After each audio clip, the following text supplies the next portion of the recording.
O Senhor esteja convosco. Proclamação do Evangelho de Jesus Cristo segundo Lucas.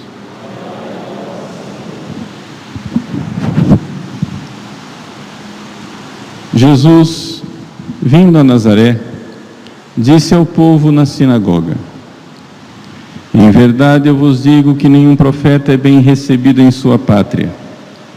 De fato eu vos digo, no tempo do profeta Elias, quando não choveu durante 3 anos e 6 meses, e houve grande fome em toda a região, havia muitas viúvas em Israel. No entanto, a nenhuma delas foi enviado Elias, senão a uma viúva que vivia em Sarepta, na Sidônia. E no tempo do profeta Eliseu, havia muitos leprosos em Israel. Contudo, nenhum deles foi curado, mas sim Naamã, o sírio. Quando ouviram estas palavras de Jesus, todos na sinagoga ficaram furiosos, levantaram-se e expulsaram-no da cidade. Levaram-no até o alto do monte sobre o qual a cidade estava construída, com a intenção de lançá-la no precipício. Jesus, porém, passando no meio dele, continuou o seu caminho. Palavra da salvação.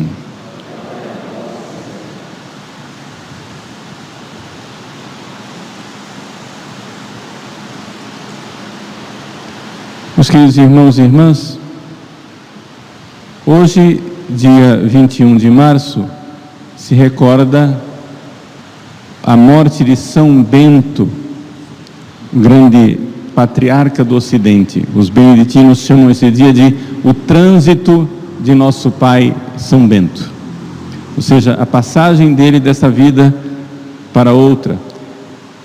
A morte de São Bento, conforme ela está descrita no livro dos Diálogos de São Gregório Magno, mostra um pouco aquilo que é a grande santidade desse santo. Vocês sabem que São Bento de Núrcia, chamado Núrcia porque é o lugar onde ele nasceu, na Itália, Norcia, ele dedicou a sua vida ao serviço de Deus. Inicialmente ele foi para Roma para ser educado. Quando a cidade de Roma, tomada pelos bárbaros, começou a ser um ambiente extremamente corrompido, ele então se retirou como eremita, ou seja, como monge sozinho, para um lugarejo chamado Subiaco. E ali ele ficou numa caverna, onde um monge da região, chamado Romano, num cesto enviava para ele um pão para ele poder se alimentar. E muitas vezes, quando o Romano ia lá, descia na caverna o cesto com pão, quando puxava de volta, o pão ainda estava no cesto, ele não tinha comido. E viveu nessa vida ascética com grande santidade, se santificou sozinho, como eremita, ele e Deus, na solidão de Deus. Acontece, porém, que a fama de santidade de São Bento fez com que os monges da região decidissem fazê-lo abade. Não, o senhor vai ter que ensinar para nós o caminho da santidade, né? Pois bem, São Bento, a muito contragosto, aceitou e começou a escrever a sua regra, uma regra de vida na qual os monges deveriam viver. Acontece que aqueles mesmos monges que tinham escolhido São Bento para ser seu abade, para dizer, não, o senhor vai nos ensinar a santidade, quando São Bento começou a apertar e ensinar a santidade, disseram, não, com esse cara aqui não dá. E colocaram veneno na bebida dele, para que ele morresse envenenado. É por isso que muitas imagens de São Bento São Bento tem um cálice e uma serpente no cálice. Por quê? Porque São Bento, que tudo indica, a tradição, era leigo, nunca foi sacerdote ordenado.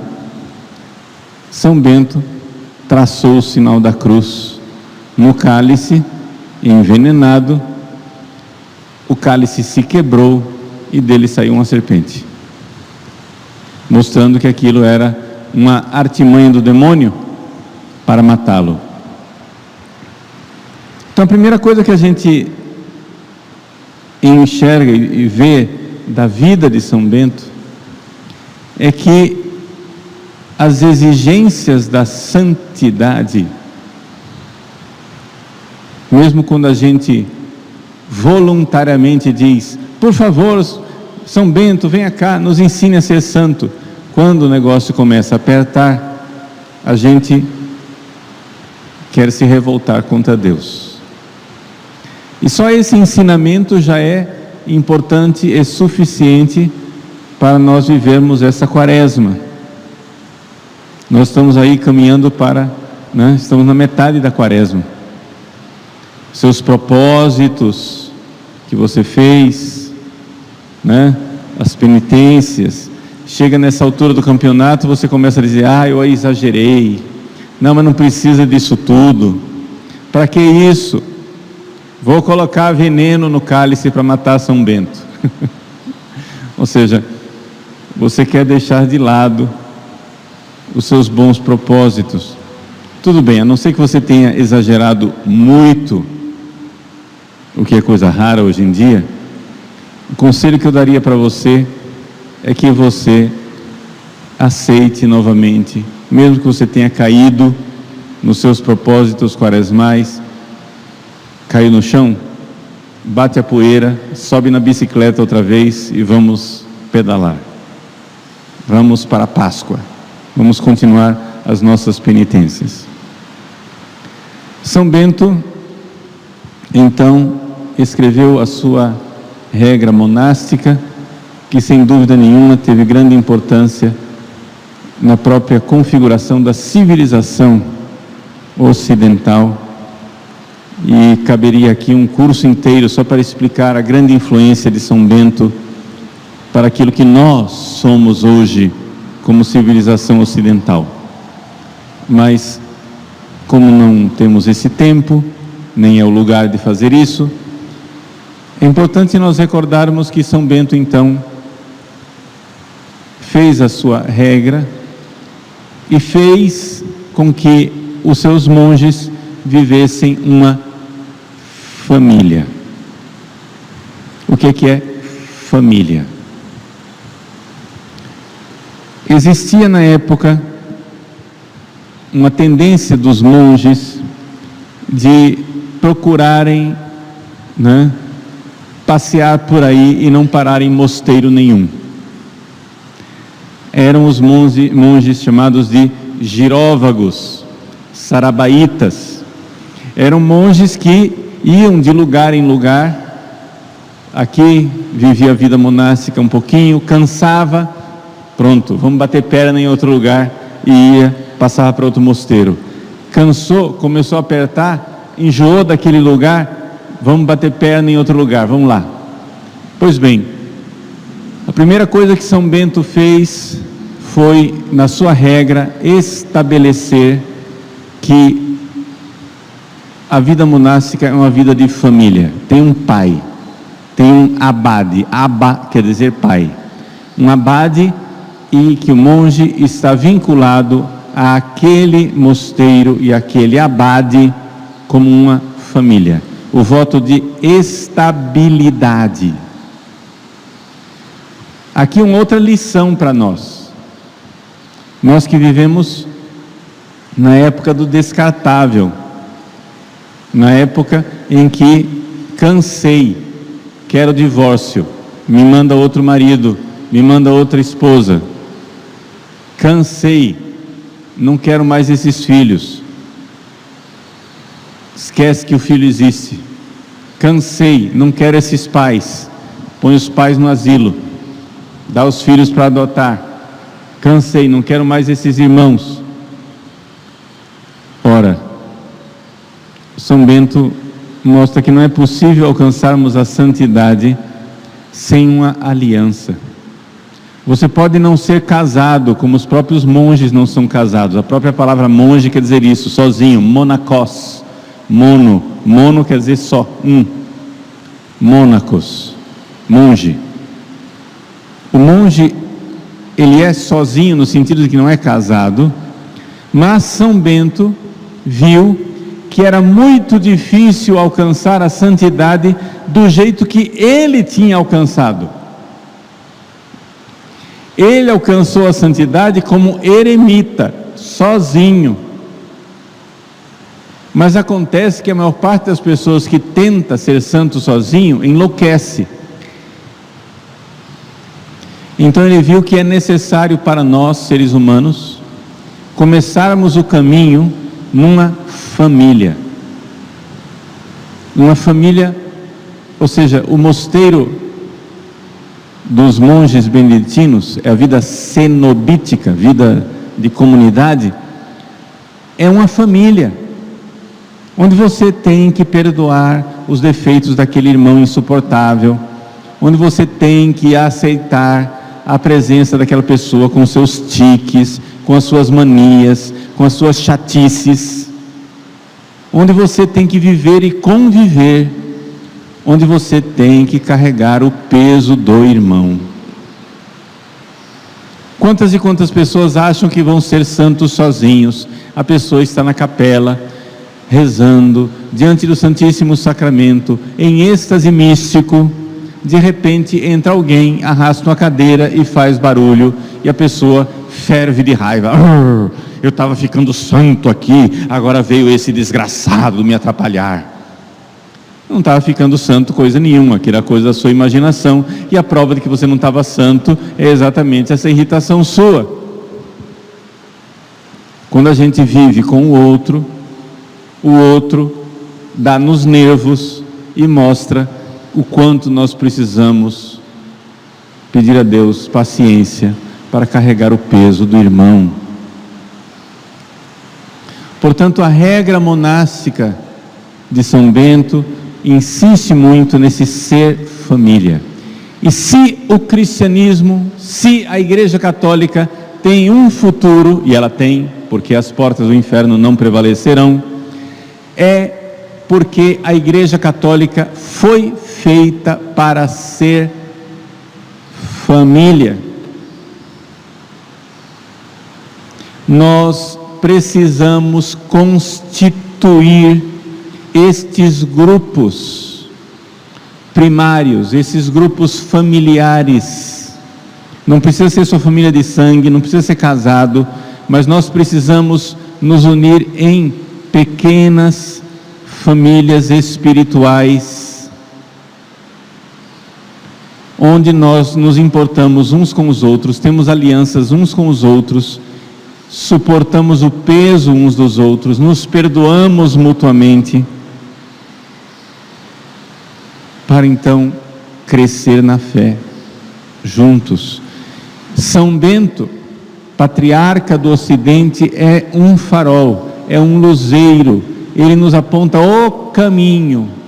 A santa regra de São Bento nos mostra o caminho.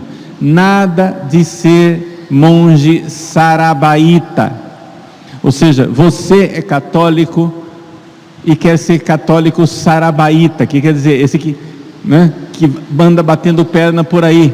Eu vou. Não tem problema se você tem dificuldade de horário de missa e você escolhe uma comunidade diferente. Hoje eu posso às 9h30, não posso às 7, depois eu posso às 6 horas, depois não posso às 8, e você escolhe uma comunidade para ir à missa. Mas é importante que você, independente disso, você tenha vínculo com as pessoas.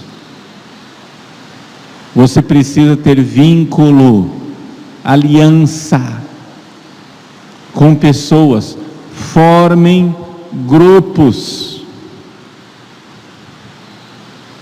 de famílias que se reúnem para estudar, que se reúnem para conhecer mais profundamente a fé, para verdadeiramente crescer no espírito de oração. É necessário fazer estes grupos. E esses grupos podem ter aquela característica que São Bento traçou na sua regra: oração, trabalho e estudo. Os monges beneditinos, a regra de São Bento, ela é bastante moderada comparado com outras regras. Não faz grandes penitências, por exemplo, de sono, não. Os monges dormem bem, dormem 7, 8 horas. Mas depois, daquilo que sobrou do dia, não é? Aquelas 16 horas que sobraram do dia que você dormiu, você vai dividir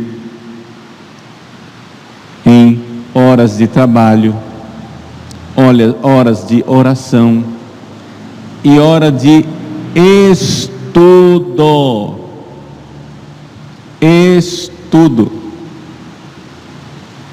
São Bento insiste muito nessa questão do estudo. Por quê? Porque, é claro, ninguém ama o que não conhece.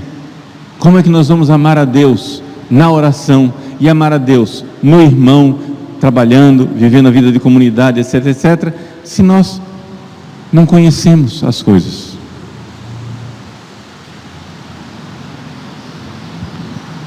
Então façamos essas famílias, esses grupos, façamos essas, vamos usar uma palavra, né?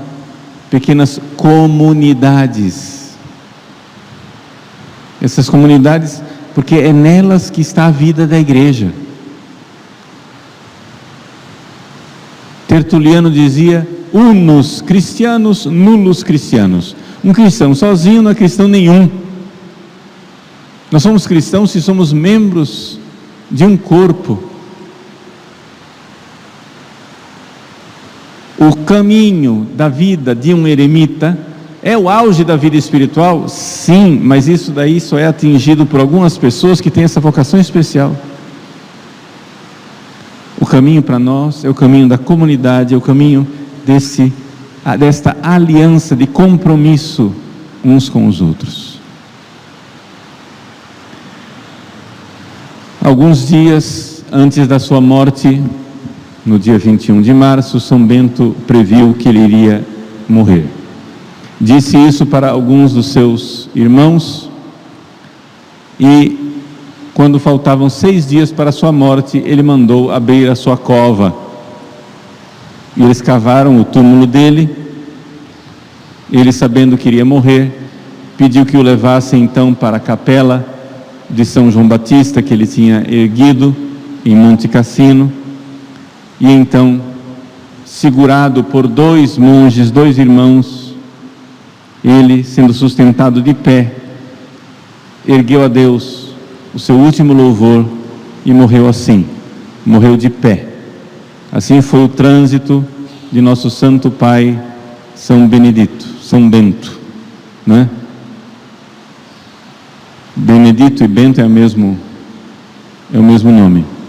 São Bento então entrega sua alma a Deus no dia de hoje e deixa este legado para nós, deixando essa lição: como é que nós podemos e devemos perseverar na nossa vida, sobretudo perseverar sendo família espiritual, com grande compromisso de amor, sendo igreja.